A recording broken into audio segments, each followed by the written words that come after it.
All right, so let's dive right into a topic that's really, really crucial for anyone serious about sustainability. Scope 3 emissions. You've all heard about making your own operations greener. Right. But what about the emissions kind of hiding out in your supply chain? Yeah, those are the sneaky ones. Yeah, exactly. Those are Scope 3, and they could be a huge deal. We've got a really dense but fascinating report here. GHG guidance for calculating Scope 3 emissions. It's a collaboration between the World Resources Institute and the World Business Council for Sustainable Development.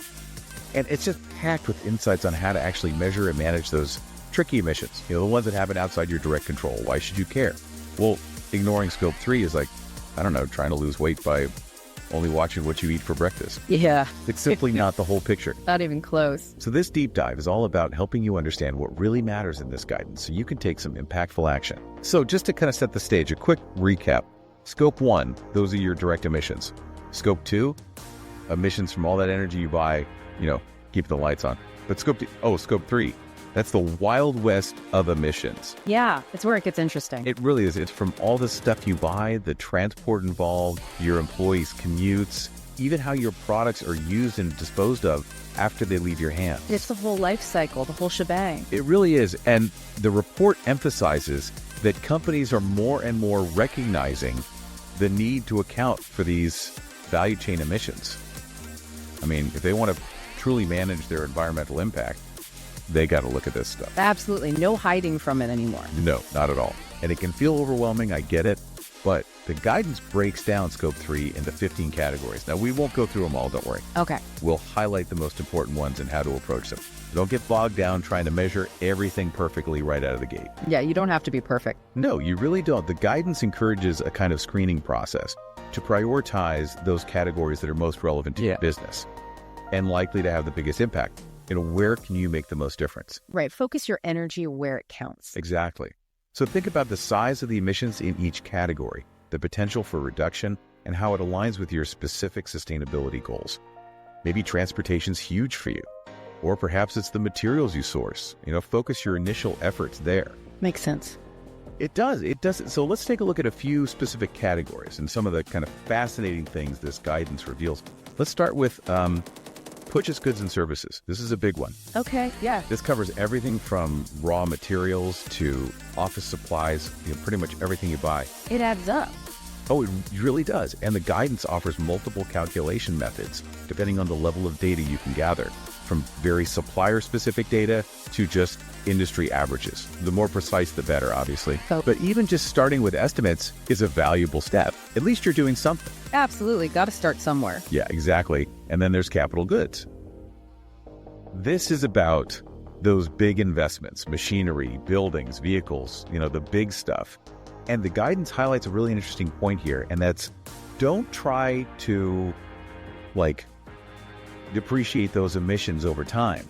Account for the full impact when you buy it, up front. Interesting. So the whole footprint right there. Yes, exactly. Acknowledge that whole environmental cost right from the start. Gotcha. Okay, then there's fuel and energy related activities. Think about the whole process, the extraction, production, and transportation of the fuels and electricity you use. We have to account for those upstream emissions. Right, the stuff happening before it gets to you. Exactly. And consider things like transmission and distribution losses. Oh yeah, those can be significant. They really can. And then we can't forget about the waste. Of course. Waste generated in operations. It's not just about what goes into your products, but also about what comes OUT. The guidance helps you figure out the emissions from different waste treatment methods, even dives into the complex world of recycling and waste energy. No, that's a whole other can of worms. Oh, it really is so much to consider. And throughout all of this, the guidance just keeps hammering home the importance of data. Data is king, right? It really is, and it offers advice on sourcing it, how to get the best data possible. Yeah, where do you even start? I know. It encourages collaboration with your suppliers to get that primary data whenever possible. But it recognizes that, sometimes you got to rely on secondary sources like industry averages, at least as a starting point. Right, got to work with what you've got. You do, and they even suggest using proxy data to fill in gaps, clever ways to extrapolate information when you don't have the full picture. That's interesting. So educated guesses? Kind of, yeah, but based on, solid methodologies. Yeah. The main point is Measuring Scope 3 emissions, it's a journey, it's not a one-time thing. It's a process, for sure. It is. Start by identifying those high-impact categories, gather the best data you can. And remember, even imperfect data is better than no data at all. Couldn't agree more. It's about progress, not perfection. I like that. As you collect more data and refine your methods, you can improve the accuracy and depth of your Scope 3 accounting over time. It's all about continuous improvement. Makes sense. You know, what I find so fascinating about this whole guidance is it really encourages a mindset shift. It's not about looking at Scope 3 emissions as this, like, burden, you know, this problem to be solved. It's like, Oh, okay. it's an opportunity Interesting. to drive positive change. Okay, I'm intrigued. How can Scope 3 emissions be an opportunity? Well, when you really understand those upstream and downstream emissions, right, you start to see areas where you can actually, you know, reduce your footprint. You can collaborate with your suppliers in new ways, even unlock opportunities for innovation within your own business. Oh, okay. So it's like, instead of just reacting to regulations or trying to minimize the negative, you're kind of being proactive and looking for ways to make a positive impact. Yeah, exactly. And the guidance provides some great examples to get you thinking. For instance, let's look at category 4. Upstream transportation and distribution. The report talks about how companies can work with their suppliers, right? To optimize logistics, reduce the number of trucks driving around empty, and explore more sustainable modes of transportation. So instead of just accepting the standard shipping practices, you're saying, like, hey, can we do this differently? Can we use rail instead of trucks? Can we consolidate shipments to be more efficient? Exactly. Yeah, exactly. And those changes, they can not only reduce emissions, but they can also save money and improve efficiency. Oh, wow. It's a win-win. Yeah, it's a win-win-win. Win-win, exactly. And it really highlights how sustainability can drive innovation, you know, and create value for businesses. Yeah. It doesn't have to be this, like, you know, burden. Exactly. So it's really cool. Absolutely. And that ripple effect, you know, it goes to the consumer side of things as well. The guidance talks about how companies can influence downstream emissions by designing products that are more energy efficient, durable, and easier to repair or recycle. So it's like thinking beyond the point of sale and considering that whole life cycle of your product. You're not just selling something, you're thinking about how to minimize its impact at every stage. Exactly, precisely. And that shift in thinking can lead to some, you know, really creative solutions. Like, we're seeing more companies exploring new business models based on the circular economy. Oh yeah, like offering leasing programs instead of selling products outright, or creating take-back programs to make sure that products are properly recycled or repurposed at the end of their life. Precisely, yes. Those models can dramatically reduce that overall environmental impact by keeping resources in use for longer and minimizing waste. It's like creating a closed loop where materials are constantly being reused and repurposed. That's a really powerful concept. It is. But I imagine accounting for those circularity initiatives in your Scope 3 reporting, that can get pretty complex. It can be. It definitely can be. But the guidance, you know, it offers specific advice on how to account for those initiatives, ensuring that you're accurately reflecting the positive impact you're creating. That's where the need for accuracy and transparency really comes into play, right? Absolutely. Consumers are becoming more and more savvy about sustainability, and they want to know that the companies they're supporting are taking real action and being transparent about their impact. It's not enough to just talk about sustainability anymore. You have to be able to back it up with credible data and really demonstrate that you're measuring and managing your emissions in a rigorous way. That's exactly right. And that's where this guidance is so valuable. It provides a framework for, you know, robust and standardized Scope 3 accounting, which helps build trust with consumers and other stakeholders. It's about moving beyond greenwashing and really demonstrating that commitment to a more sustainable future. Exactly. And as we, you know, go deeper into Scope 3, we see it's not just about meeting regulations or minimizing those negative impacts. It's about unlocking a whole new way of doing business, a way that's more sustainable, innovative, and ultimately more beneficial for everyone involved. This has been like really eye-opening. It's like we've been looking at sustainability with these blinders on. Yeah. And now we're finally seeing the full picture. It's a shift in perspective, for sure, and one that can be both challenging and incredibly exciting.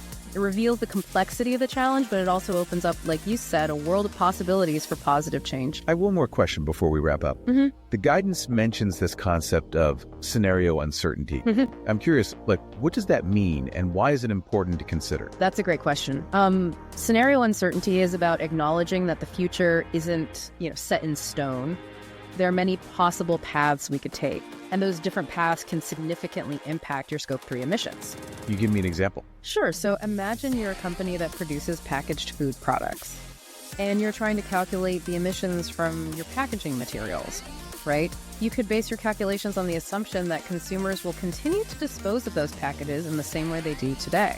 But what if, there are breakthroughs in recycling technology or changes in consumer behavior that lead to, much higher recycling rates? Or what if there's, a shift towards reusable packaging? Exactly. Those changes in technology or behavior could dramatically alter the overall emissions impact of your packaging. That's why it's important to consider different scenarios and understand how they might affect your results. So it's about building flexibility and adaptability into your Scope 3 accounting. You're not just looking at the present, you're anticipating the future and preparing for those different possibilities. Precisely. And the guidance encourages companies to actually run these scenario analyses, to test different assumptions and understand that potential range of outcomes. That's really smart. It's like creating a roadmap for multiple possible futures and making sure you're prepared to navigate whatever comes your way. That's a great way to put it. By considering those different pathways, you can make more strategic choices today. That will set you up for success in a rapidly changing world. It's about being proactive, thinking long-term, and embracing the opportunity to create a more sustainable future. Wow. This whole conversation about Scope 3 emissions has really shifted my perspective. It's like this whole new world has opened up in how we think about sustainability. It is pretty eye-opening, isn't it? What stands out to you most from what we've talked about? I think for me, the biggest thing is realizing that sustainability isn't just about what happens within a company's own walls. Yeah. It's about the impact that ripples out through the whole value chain, affecting suppliers and consumers and even future generations. Yeah, absolutely. That's such a key point. And that's why Scope 3 is so important. It forces us to see that interconnectedness and to take responsibility for the wider consequences of, our business decisions. Yeah, it's we've been looking at sustainability with blinders on. Yeah. Now we're finally zooming out and seeing that full picture. Exactly. And that broader perspective, it can be daunting, but also really inspiring. It shows the scale of the challenge, but it also unlocks all these possibilities for innovation and collaboration. I'm also kind of struck by how much the guidance emphasizes progress over perfection. It acknowledges that getting perfect data for Scope 3 can be a real obstacle. Oh, yeah, for sure, especially when you're just getting started. Exactly. It encourages companies to start wherever they are, use the best data they can get, and just commit to continuous improvement over time. So it's not about being paralyzed by the complexity or waiting for perfect data. It's more about taking those first steps, taking action, and building momentum. Exactly, you got it. That iterative approach, that's key for any business that's serious about sustainability. It's a journey, not a destination, right? Every step forward makes a difference. And that proxy data concept, that was really helpful too. It shows you don't need to have every single data point to make progress. You can use those, clever estimation techniques to fill in the gaps and build a solid foundation. Exactly. And as you get more experience, collect more data, those estimations just get more and more accurate. Right. It's all part of that continuous improvement. For sure. This whole deep dive has given me a totally new appreciation for the complexity of Scope 3, but also the potential. It feels like a real game changer for sustainability. I agree. It's really exciting to see this conversation shifting our focus from just compliance to real transformation. It's not about checking boxes anymore. It's about rethinking how businesses operate, how they create value in a way that's truly sustainable, for the long term. And that transformation requires collaboration, right? The guidance is really clear about how important it is to work with suppliers to get that data, share best practices, and drive emissions reductions together. Yeah, absolutely. Sustainability is a shared responsibility. We're all in this together, and it's through collaboration, collective action, that we can actually create a more sustainable future. This has been so insightful. I feel so energized to actually take all this and put it into action. That's great to hear. And remember, next time you make a purchase or think about a new business process, just take a second and ask yourself, what are the Scope 3 implications here? That simple question can spark a whole chain reaction of positive change. Yeah, it's about making sustainability part of every decision, from the products we design to the materials we source to the way we transport things. Exactly. That integrated approach, that's what's going to lead to a truly sustainable future. One last thought for you to ponder. We've talked a lot about data for Scope 3. But data alone, it's not enough. It's what we do with that data that matters. It's about using that knowledge to fuel innovation, collaboration, and ultimately a more sustainable world. That's such a powerful message to end on. Thank you so much for sharing your expertise and insights today. This deep dive has been truly, truly transformative. It's been my pleasure. And remember, we're here to support you on your sustainability journey. Together, we can make a difference.